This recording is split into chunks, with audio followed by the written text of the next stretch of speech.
Back for more Bay Sunday now. He was born in San Francisco, raised in Oakland, but never forgot where he came from. Gordon Chin is the founding executive director of the Chinatown Community Development Center. It's been over 4 decades leading San Francisco's Chinatown into prosperity, from housing to transportation.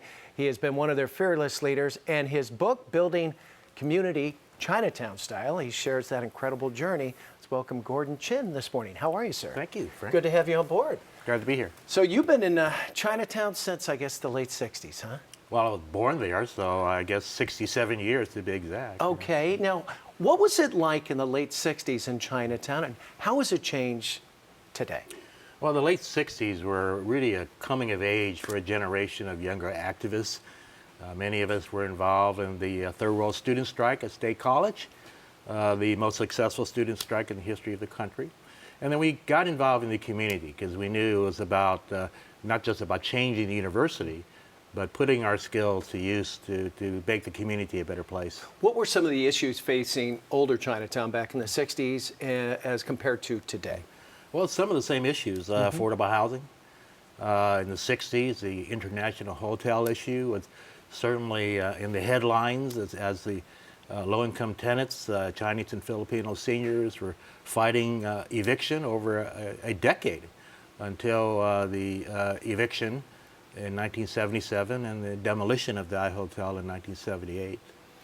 Now, you talk about affordable housing. I mean, that was a problem back then. It's got to be a big problem now, especially with a lot of older folks in Chinatown and keeping them there. It's got to be difficult. It's an ongoing challenge. Yeah. And for everyone, not just Chinatown. Absolutely. And Chinatown's had a history of dealing with affordable housing, the lack of housing, the lack of affordable housing, and the need to preserve the existing housing stock we have.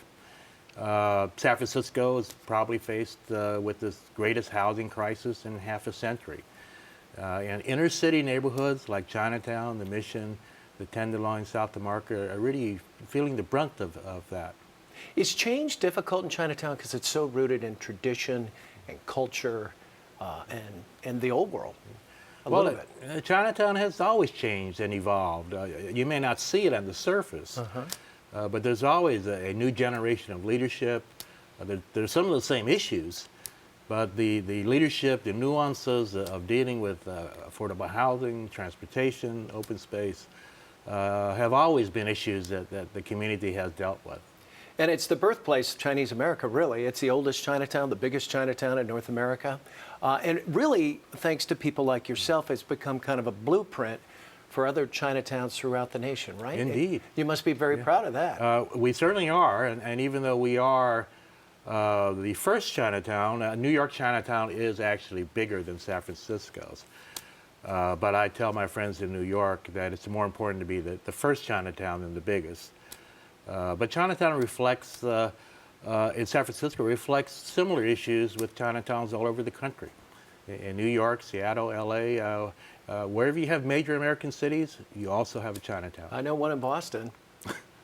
Indeed. It's much smaller, but certainly spent a lot of time there. Leadership is key. And you knew back in the 60s, if you wanted to push Chinatown forward, you had to get involved not only in politics, but the community.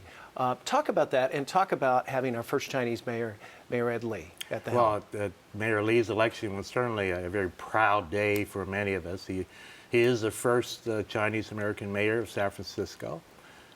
He wasn't the first of major American city. Gene Kwan beat him by a few months, I think, in Oakland. But my book is all about leadership. And leadership in Chinatown that has served the community for over 170 years. And it's the leadership that's you find in everywhere you go, coffee shops and churches and social clubs. Chinatown was identified by the American Planning Association last year as one of the 10 best neighborhoods in America. Yeah. And they didn't do it because Chinatown didn't have any problems. Indeed, it does.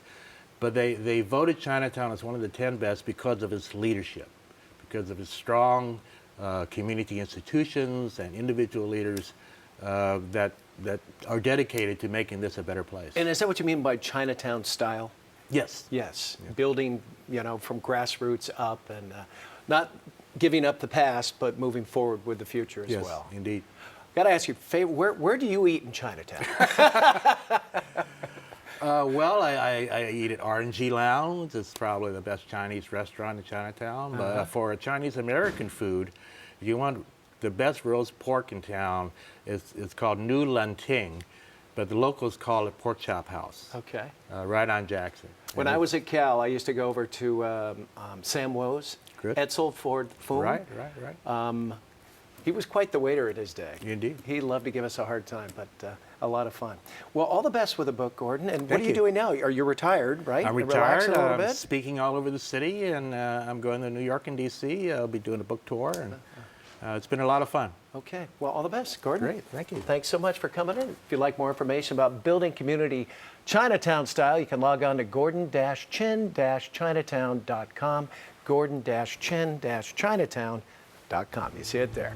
Back with more Bay Sunday right after the break. Stay right there.